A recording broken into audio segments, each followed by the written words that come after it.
Political Paralysis in a Gilded Age, 1869 to 1898. Factory Workers with Railroad Spikes, Harrisburg, Pennsylvania, 1898. Immigrant and native-born workers alike bent their backs to build industrial America. Dearborn Street, Chicago Loop, around 1900. America is energetic, but Chicago is in a fever, marveled a visiting Englishman about turn-of-the-century Chicago. Street scenes like this were common in America's booming new cities, especially in the Lord of the Midwest.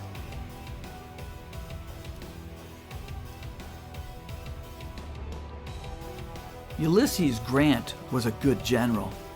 The populace was soured by the wrangling of professional politicians in the Reconstruction era. The notion still prevailed that a good general would make a good president. Grant was the most popular Northern hero, but was a hapless greenhorn in the political arena. His one presidential vote had been cast for the Democratic ticket in 1856. His cultural background was breathtakingly narrow. The Republicans were now freed from the Union Party coalition of the war days. They nominated Grant for the presidency in 1868. Their party platform called for the continued reconstruction of the South. Grant proclaimed, "Let us have peace." The Democrats, in their nominating convention, denounced military reconstruction, but could agree on little else. Wealthy Eastern delegates demanded that federal war bonds be redeemed in gold. Poorer Midwestern delegates called for the redemption in greenbacks, called the Ohio idea. Debt-burdened agrarian Democrats hoped to keep more money in circulation and keep interest rates low. These disputes introduced a bitter contest over monetary policy that continued until the century's end. Midwestern delegates got the platform, but not the candidate. Nominee Horatio Seymour repudiated the Ohio idea. Republicans energetically nominated Grant by waving the bloody shirt, reviving glory memories of the Civil War, which for the first time became a prominent feature of a presidential campaign. Grant won with 214 electoral votes to 80 for Seymour. Grant received 3,013,421 to 2,706,829 popular votes. Most white voters supported Seymour. Ballots of the three still unreconstructed southern states, Mississippi, Texas, and Virginia, were not counted at all. An estimated 500,000 former slaves gave Grant his margin of victory. To remain in power, the Republican Party had to continue to control the South and keep the ballot in the hands of grateful freedmen. Republicans could not take future victories for granted. Can the Law Reach Him? 1872. Cartoonist Thomas Nast attacked Boss Tweed in a series of cartoons like this one that appeared in Harper's Weekly in 1872. Here, Nast depicts the corrupt Tweed as a powerful giant towering over a puny law force. The post-war atmosphere stunk of corruption. Some railroad promoters cheated gullible bond buyers. Some unethical financiers manipulated the stock market. Too many judges and legislators put their power up for hire. Cynics defined an honest politician as one who, when bought, stayed bought. Two notorious financial millionaire partners were Jubilee Jim Fisk and Jay Gould. Corpulent and unscrupulous Fisk provided the brass. Undersized and cunning Gould provided the brains. They concocted a plot in 1869 to corner the gold market. Their plan would work only if the federal treasury refrained from selling gold. The conspirators worked on President Grant directly and through his brother-in-law, who received $25,000 for complicity. For weeks, Fisk and Gould bid the price of gold skyward so they could profit from its heightened value.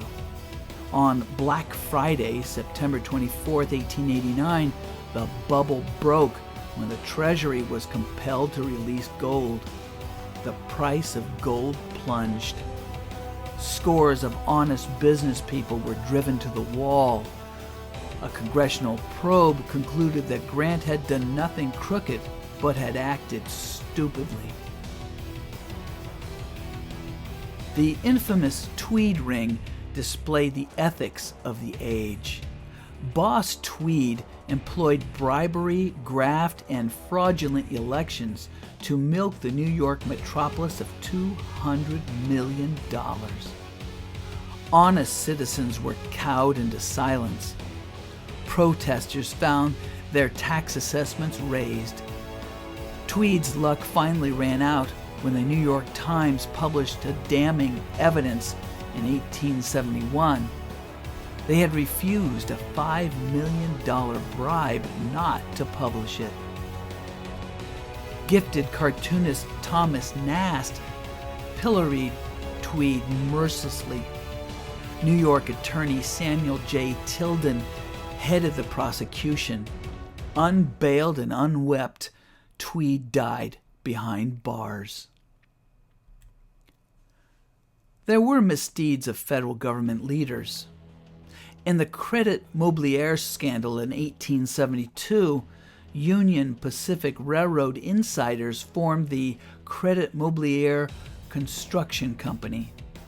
They then hired themselves at inflated prices to build a railroad line. They earned dividends as high as 348%.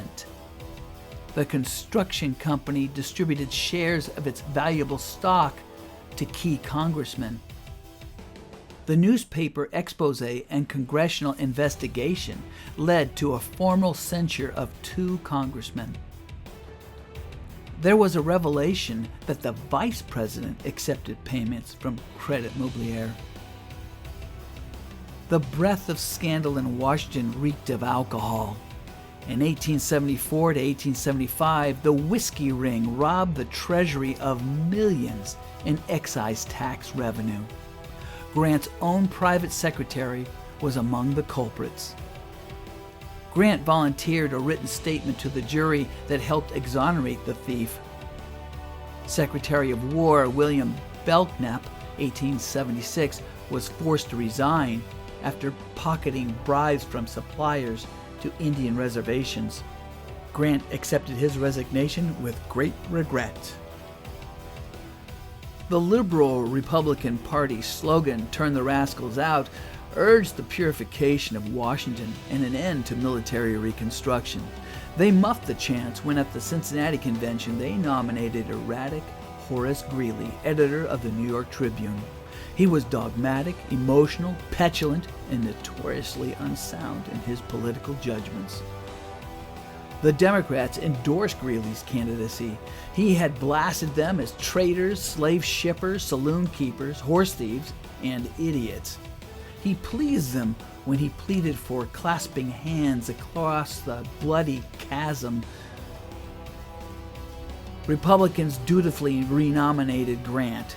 Voters had to choose between 2 non-politicians, neither of whom were truly qualified.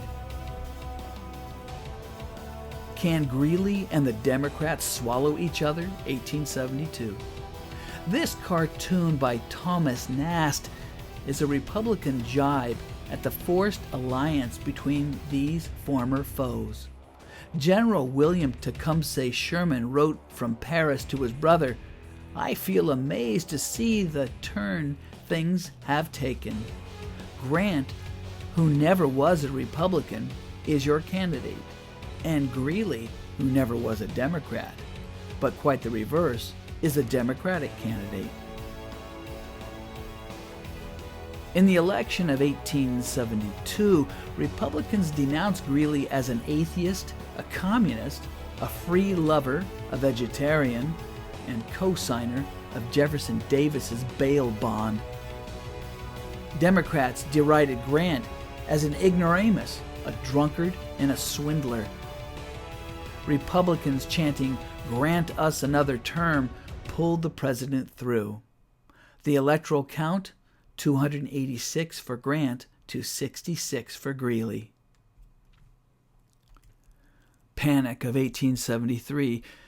Grant's woes deepened in a paralyzing economy. In an age of unbridled expansion, overreaching promoters laid more railroad track, sunk more mines, erected more factories, and sowed more grain fields than existing markets could bear. Bankers made too many imprudent loans to finance these enterprises. Profits failed to materialize, loans went unpaid, and the whole credit-based economy fluttered downward.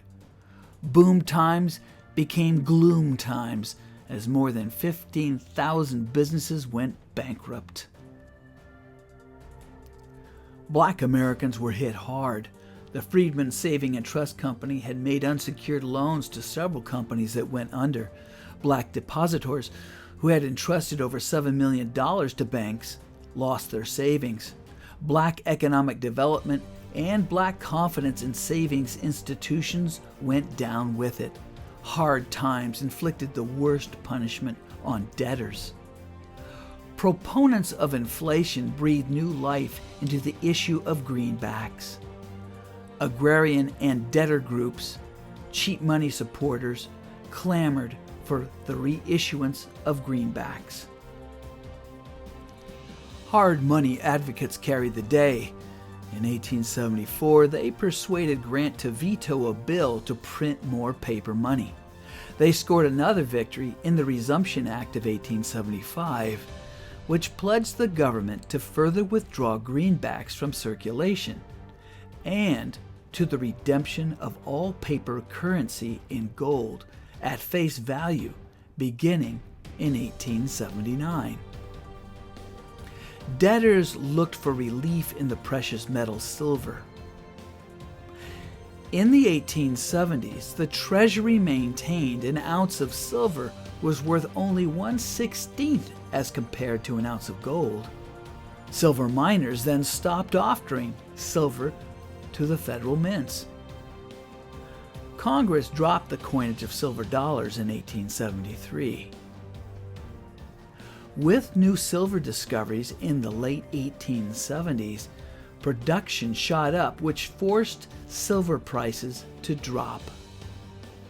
The demand for coinage of more silver was nothing more nor less than another scheme to promote inflation.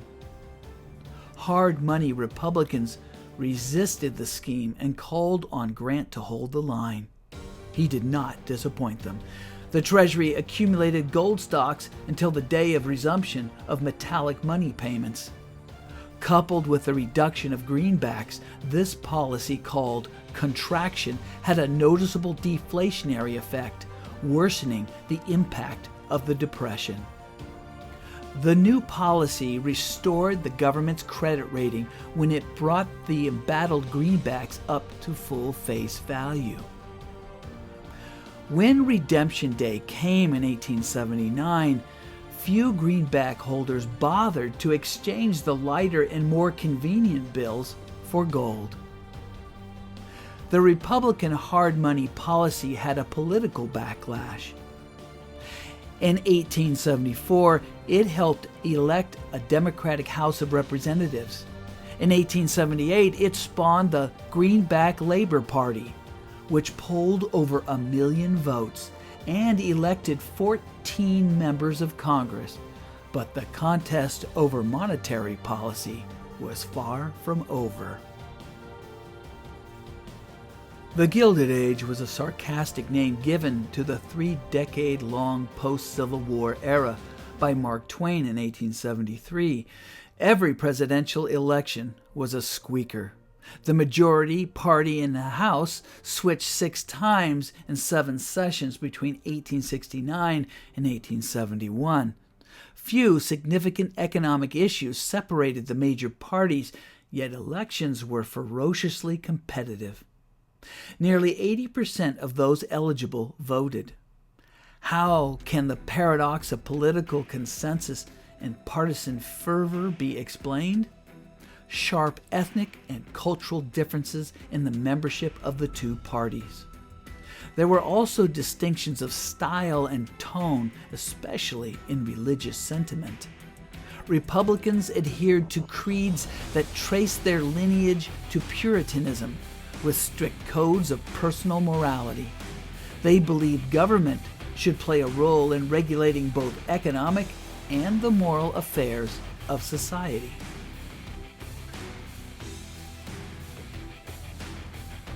For the Democrats, immigrant Lutherans and Roman Catholics figured heavily. They were more likely to adhere to their faiths that took a less stern view of human weakness. Their religion professed toleration in an imperfect world. They spurned the government's efforts to impose a single moral standard on the entire society. These differences in temperament and religious values produced a raucous political contest at the local level, especially on issues like prohibition and education. The Democrats had a solid electoral base in the South and in the northern industrial cities with immigrants and well-oiled political machines.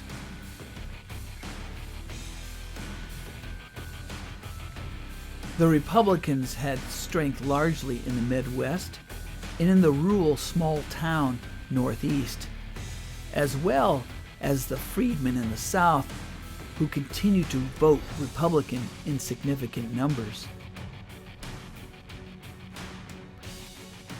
And also members of the Grand Army of the Republic, the GAR, a politically potent fraternal organization of several 100,000 Union veterans of the Civil War.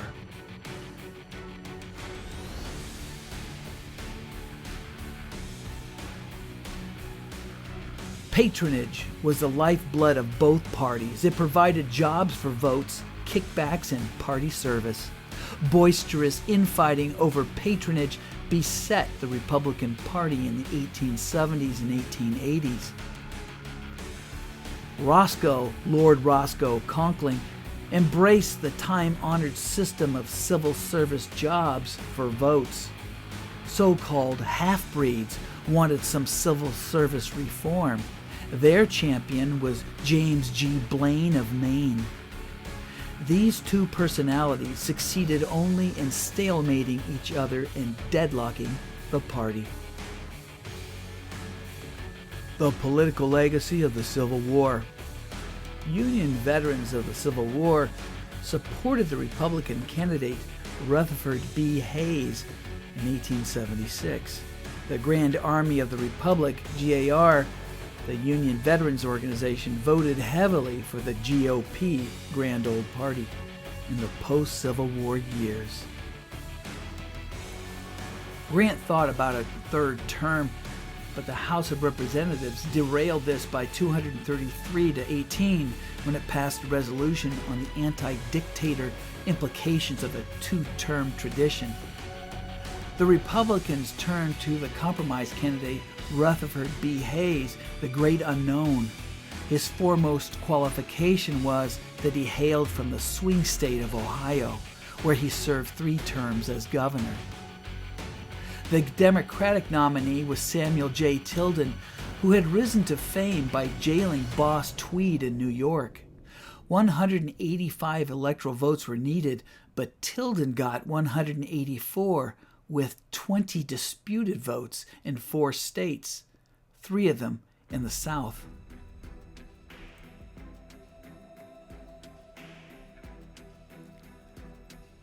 Tilden polled 247,000 more popular votes than Hayes.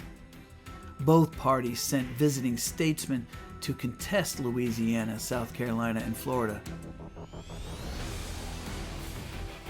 19 of the 20 disputed votes composed the total electoral count of Louisiana, South Carolina, and Florida. The 20th was one of Oregon's 3 votes cast by an elector who turned out to be ineligible because he was a federal office holder, a postmaster, contrary to the Constitution.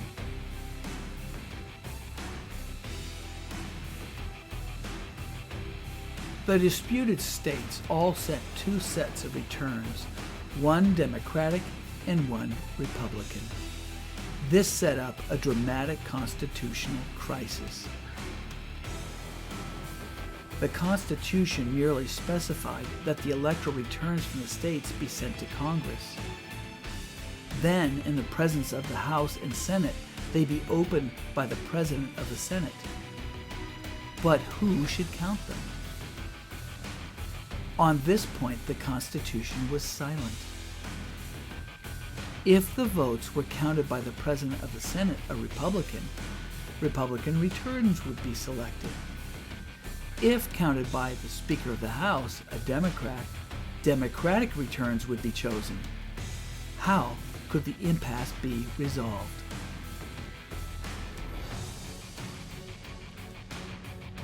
In the Compromise of 1877, the deadlock was broken by the Election Count Act, passed by Congress in early 1877.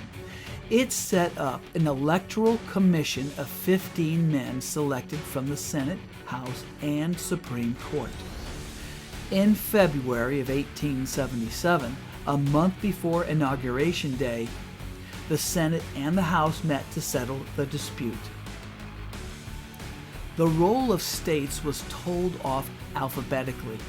Florida, the first of the 3 southern states with 2 sets of returns, disputed the documents referred to the Electoral Commission, which sat in a nearby chamber.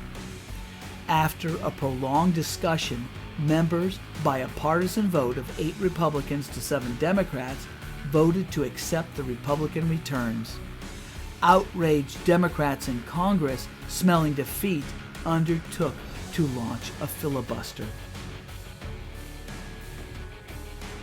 There were other parts of the Compromise of 1877. Democrats agreed that Hayes might take office in return for removing U.S. troops from 2 states in which they remained, Louisiana and South Carolina. Republicans assured Democrats a place at the presidential patronage trough and supported a bill subsidizing Texas and the Pacific Railroad's construction of a southern transcontinental line. A deal was held together long enough to break the dangerous electoral standoff. Democrats permitted Hayes to receive the remainder of the disputed returns, all by bipartisan vote of 8-7. This deal was so explosive, it was settled only 3 days before the new president was sworn into office. Compromise bought peace at a price. Partisan violence was averted by sacrificing the civil rights of Southern blacks. With the Hayes-Tilden deal, the Republican Party abandoned its commitment to racial equality forever. The Civil Rights Act of 1875 was the last gasp of the feeble radical Republicans. The Supreme Court pronounced much of the act unconstitutional.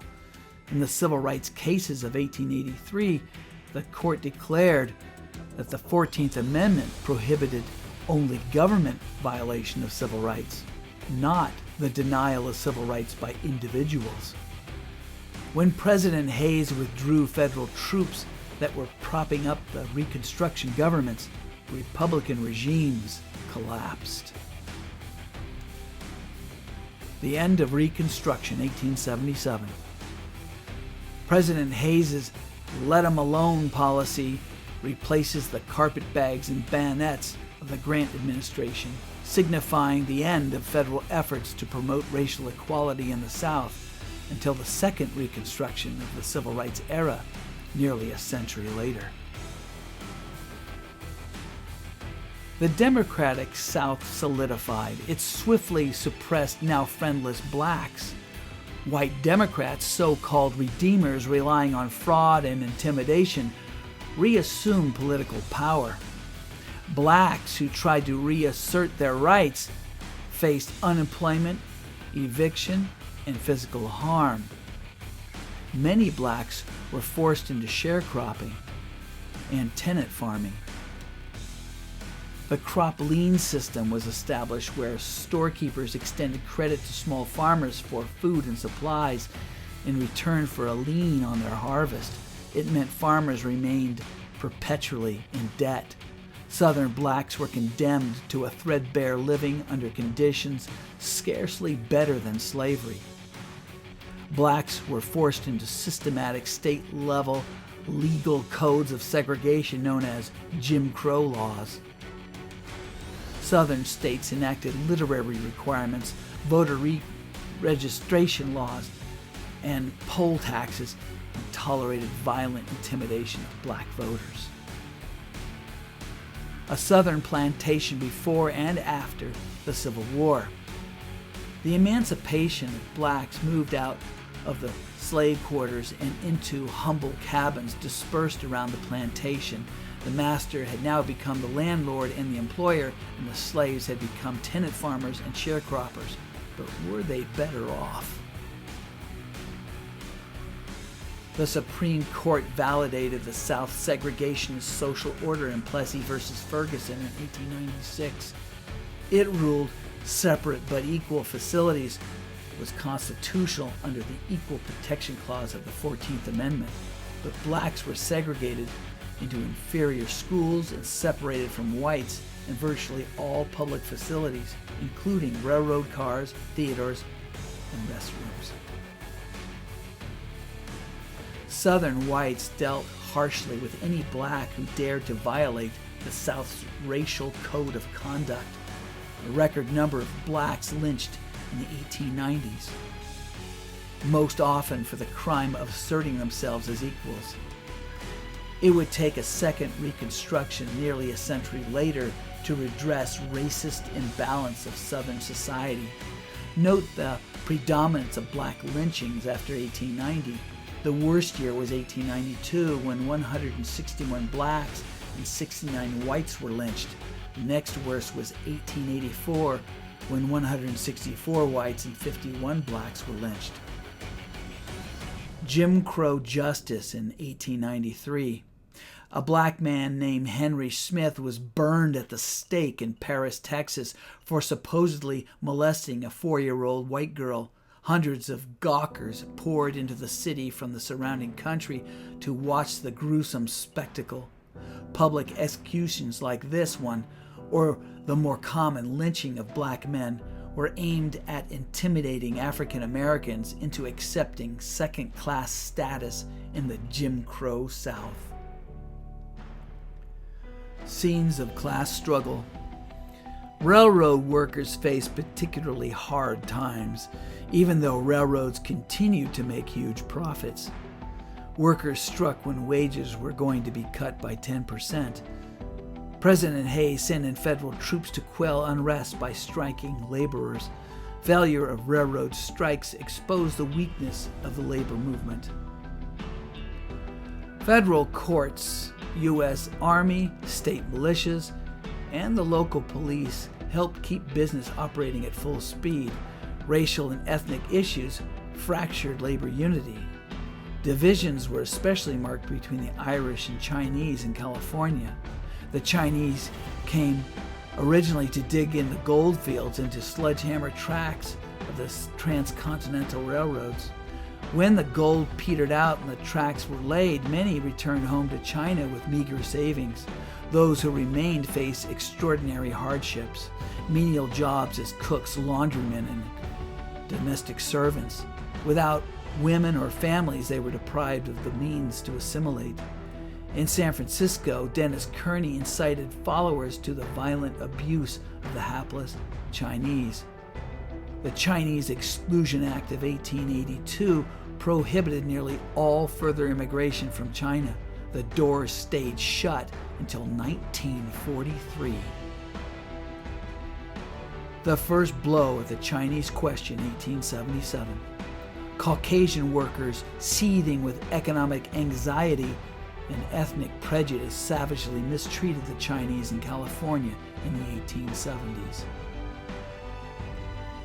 In a court case affecting the native-born Chinese, Supreme Court in U.S. v.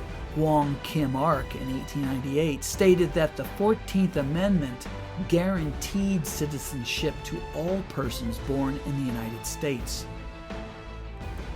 This doctrine of birthright citizenship, as contrasted with the right of blood tie, citizenship based on parents' nationality, provided protection to Chinese Americans as well as other immigrants. The balloon in distress, throwing out ballast, 1882. President Arthur surprised many by showing a reformist streak in office. This cartoon depicts him chucking Republican cronies overboard to help unsnag the GOP balloon from the tree of public indignation. In the presidential campaign of 1880, Hayes was a man without a party. James Garfield was nominated from the electorally powerful state of Ohio, and his vice presidential running mate was the notorious stalwart henchman Chester Arthur of New York. The Democratic candidate was Civil War hero Winfield Scott Hancock. Garfield polled only 39,000 more votes than Hancock. The margin in electoral votes was a comfortable 214 to 155. A disappointed and deranged office seeker, Charles Guiteau, shot President Garfield at a Washington railroad station. Garfield lingered in agony for 11 weeks. He died on September 19, 1881. Guiteau was found guilty of murder and hanged.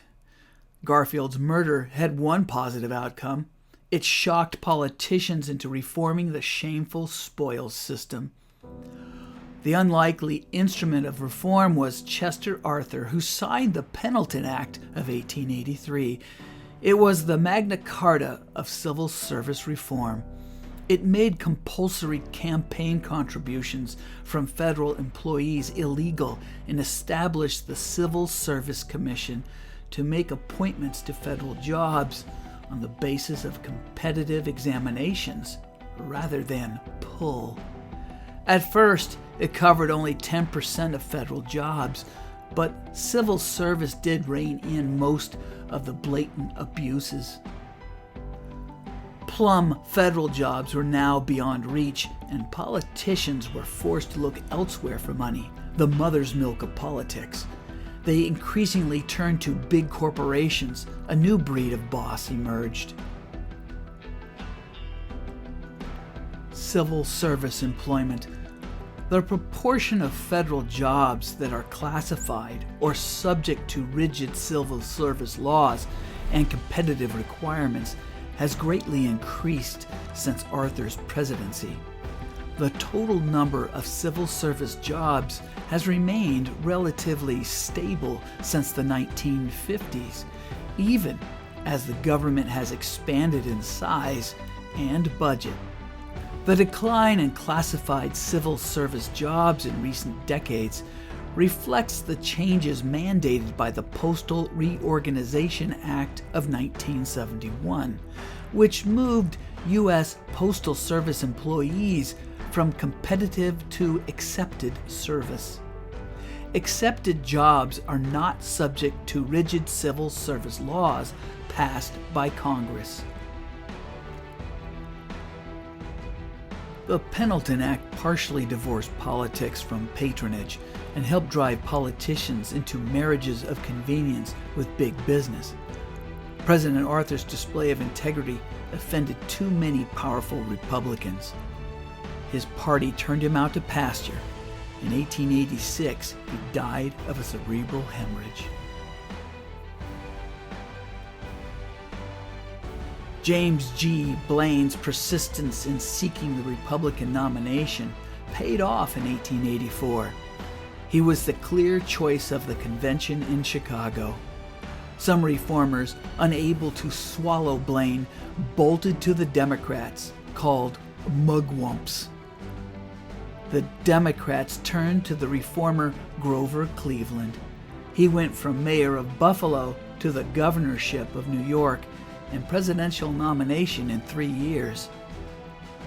Cleveland's admirers soon got shocked. They learned he had an illegitimate son.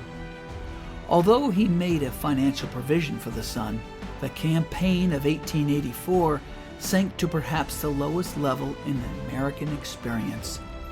Personalities, not principles, claimed the headlines.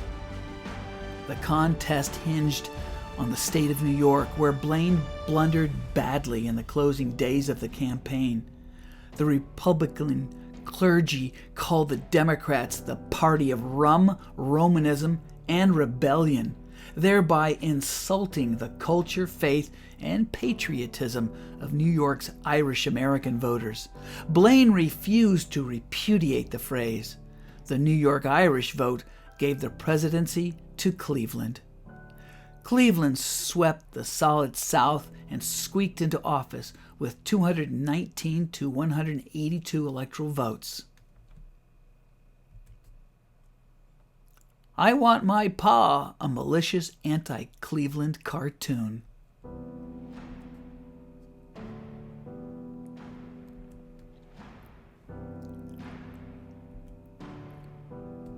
Cleveland in 1885 was the first Democrat to take the oath of presidency since Buchanan 28 years earlier. Cleveland, a man of principles. He was a staunch apostle of the hands-off creed of laissez-faire. He summed up philosophy in 1887 when he vetoed a bill to provide seed for drought-ravaged Texas farmers. Though the people support the government should not support the people, Cleveland said. He was outspoken, unbending, and hot-tempered. He was able to narrow the North-South chasm by naming 2 former Confederates to the cabinet. Cleveland whipsawed between the demands of the Democratic faithful who wanted jobs and the mugwumps who had helped elect him and wanted reform. At first, he favored reform, but eventually caved to the carpings of the Democratic bosses. Cleveland fired almost 2/3 of the 120,000 federal employees, including 40,000 incumbent Republican postmasters, to make room for deserving Democrats. Military pensions gave Cleveland political headaches. The powerful Grand Army of the Republic lobbied for hundreds of pension bills that granted benefits to deserters, bounty jumpers, men who never served, and former soldiers who incurred disabilities not connected to the war. The conscience-driven president read each bill carefully and vetoed several hundred while laboriously penning individual veto messages to Congress. Tariffs were increased to raise revenues for the Civil War military. Republicans profited from the high protection and piled up revenue at customs houses. By 1881, the Treasury had an annual surplus of $145 million. Most government income, pre-income tax, came from tariffs. The surplus could be reduced. The government could squander it on pensions and pork barrel bills to curry favor with veterans and self-seekers, or it could lower tariffs, with big industrialists vehemently opposed. Cleveland knew little and cared less about tariffs before entering the White House. As he studied tariffs, he favored the downward revision of tariff schedules. This would mean lower prices for consumers and less protection for monopolies. It would also mean an end to the Treasury surplus. Cleveland saw this as his duty and overdid it. He made an appeal to Congress in late 1887. The Democrats were frustrated, while the Republicans rejoiced at his apparent recklessness and claimed lower tariffs would mean higher taxes, lower wages, and increased unemployment. For the first time in years, a real issue divided two parties. Battling over lower tariffs in the 1880s, advocates for both higher and lower tariffs claimed to be protecting American workers. In fact, workers were affected differently depending on their jobs. Some U.S. manufacturing firms benefited from a protective tariff that shielded them from foreign competition, while others suffered from high duties on raw materials. Recognizing this tension, the American Federation of Labor declared neutrality on the tariff question in 1882. The upcoming 1888 presidential election. Democrats dejectedly renominated Cleveland and St. Louis. Republicans turned to Benjamin Harrison, the grandson of former President William Henry Tippecanoe Harrison. The two parties flooded the country with 10 million pamphlets on tariffs. Republicans raised $3 million, the heftiest yet, largely by frying the fat of nervous industrialists. Weighing the candidates, 1888. Novelties like this were widely distributed in late 19th century political campaigns. This miniature scale could be adjusted in either candidate's favor. Here, the Republican Harrison rather improbably outweighs the corpulent Democratic candidate Grover Cleveland. Money was used to line up corrupt voting cattle known as repeaters and floaters. In Indiana, the crucial swing state, votes were purchased for as much as $20 each. On Election Day, Harrison nosed out Cleveland 233 to 168 electoral votes. A change of 7,000 New York ballots would have reversed the outcome. Cleveland polled more popular votes, but became the first sitting president defeated since Martin Van Buren in 1840. Republicans in office had only 3 more votes than necessary in the House for a quorum. Democrats obstructed House business by refusing to answer roll calls, which were demanded to determine the presence of a quorum. They employed other delaying tactics as well. Things changed with the new Republican Speaker of the House, Thomas B. Reed of Maine. Reed bent the House to his imperious will.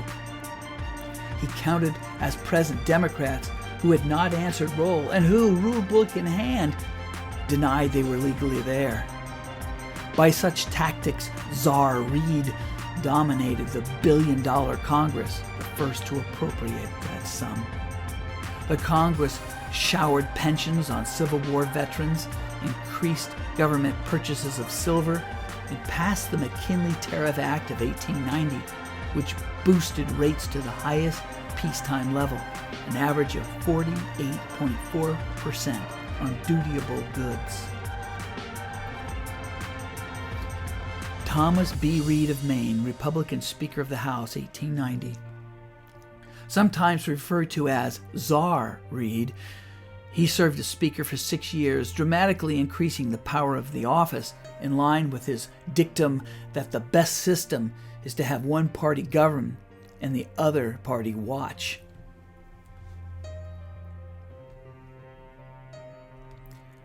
Results of the McKinley Tariff Act of 1890 were that debt-burdened farmers had no choice but to buy manufactured goods from high-priced, protected industrialists while being compelled to sell their agricultural products in highly competitive, unprotected world markets.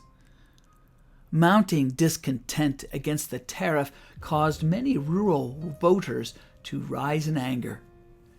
In the congressional election of 1890, Republicans lost the majority, seats reduced to 88 as opposed to 235 for the Democrats. Even McKinley was defeated. The new Congress included 9 from the Farmers Alliance, a militant organization of Southern and Western farmers. Minnesota farmers loading a Husker shredder in the 1890s, the purchase of technologically advanced farm equipment increased the productivity of farmers, but also saddled them with debt.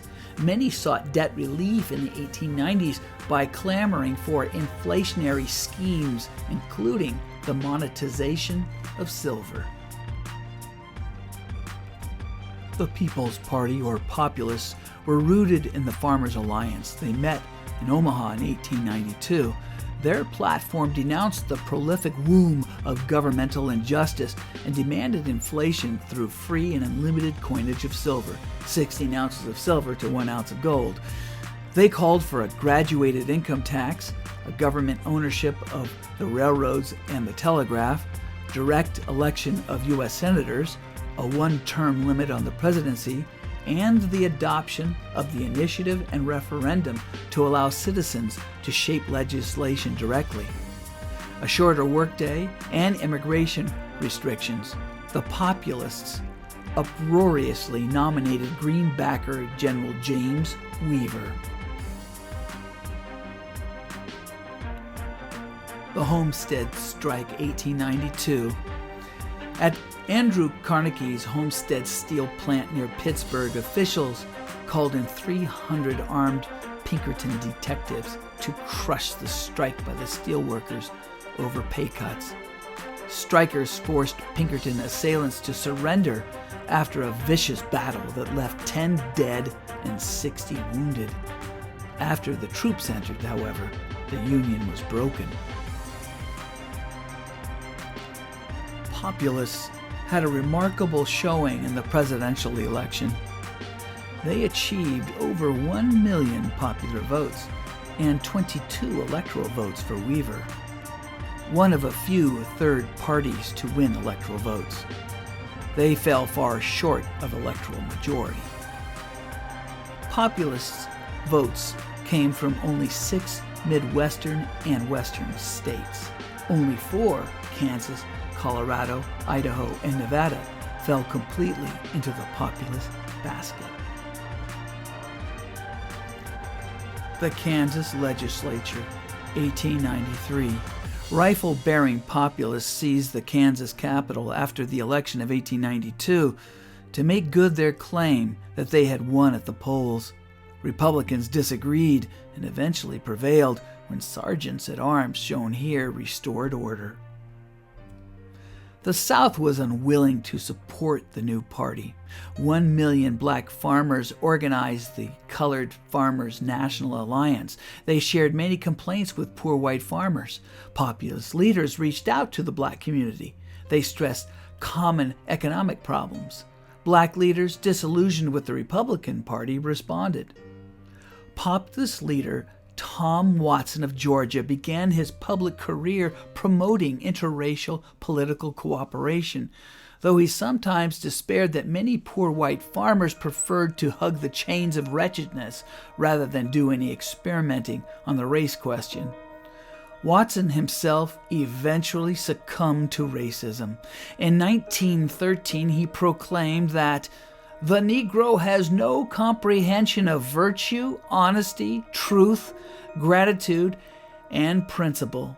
The South has to lynch him occasionally and flog him now and then to keep him from blaspheming the Almighty by his conduct and his color. Alarmed, the white elite in the South played upon racial antagonisms to counter the populist appeal and to woo poor whites back to the Democratic Party. Southern blacks were the heavy losers. White Southerners used literacy tests and poll taxes to deny blacks the vote. The grandfather clause exempted from new requirements anyone whose forebear voted in 1860, when black slaves had not voted at all. More than a century would pass before Southern blacks could again vote in considerable numbers. Jim Crow laws imposed racial segregation in public places, including hotels and restaurants. It was enforced by lynchings and other forms of intimidation. The crusade to eliminate the black vote had dire consequences for the Populist Party. Tom Watson abandoned interracial appeal and became a vociferous racist. The Populist Party lapsed into vile racism and advocated black disenfranchisement. Cleveland was in office again in 1893. He was the only president ever re-elected after a defeat. It was the same Cleveland, but not the same country. Debtors were up in arms, workers were restless. The devastating Depression of 1893 burst, and it lasted for 4 years. It was the most punishing economic downturn of the 19th century. The causes of economic depression of 1893 were a splurge of overbuilding and speculation, labor disorders, and an ongoing agricultural depression. Free silver agitation damaged American credit abroad. U.S. finances were pinched when European banks began to call in loans. The Depression ran deep and far. 8,000 businesses collapsed in 6 months. Dozens of railroad lines went into receivers' hands. Soup kitchens fed the unemployed. Gangs of hobos, tramps, wandered the country. Local charities did their feeble best. The U.S. government, bound by let nature take its course philosophy, saw no legitimate way to relieve the suffering. Cleveland, who had earlier been bothered by a surplus, was now burdened with a deepening deficit. The Treasury was required to issue legal tender notes for the silver bullion it bought. Owners of paper currency would present it for gold. By law, the notes had to be reissued. New holders would repeat the process.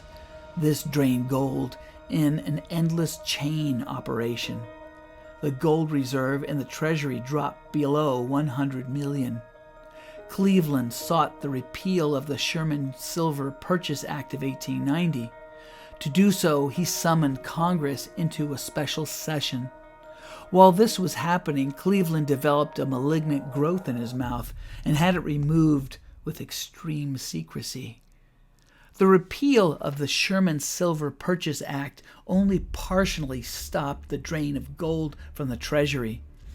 In February of 1894, the gold reserve sank to $41 million. The United States was in danger of going off the gold standard. Cleveland floated 2 Treasury bond issues in 1894, totaling over $100 million, but the endless chain operations continued. In early 1895, Cleveland turned in desperation to J.P. Morgan, the banker's banker, and head of a Wall Street syndicate. After tense negotiations at the White House, the bankers agreed to lend the government $65 million in gold and charged the government $7 million. The syndicate did make a significant concession when bankers agreed to obtain 1/2 of the gold abroad. The loan, at least temporarily, helped restore confidence in the nation's finances. The gold deal stirred up the nation. It symbolized all that was wicked in politics. Cleveland's secretive dealings with Morgan were savagely condemned as a sellout of the national government. Cleveland was certain he had done no wrong. Cleveland suffered further embarrassment with the Wilson-Gorman tariff in 1894. Democrats pledged to lower the tariff, but the bill that made it through Congress was loaded with special interest protection. Outraged, Cleveland allowed the bill to become law without his signature. It contained a 2% tax on incomes over $4,000. When the Supreme Court struck down the income tax provision in 1894, populists and the disaffected saw proof that the courts were tools of the plutocrats. Democrats' political fortunes suffered several setbacks. The House Democrats were dislodged in 1884, and Republicans won in a congressional election in a landslide. 244 seats to 105 for the Democrats. Republicans now looked forward to the presidential race of 1896. Cleveland failed to cope with the economic crisis of 1893 and became one of the forgettable presidents, along with Grant, Hayes, Garfield, Arthur, and Harrison.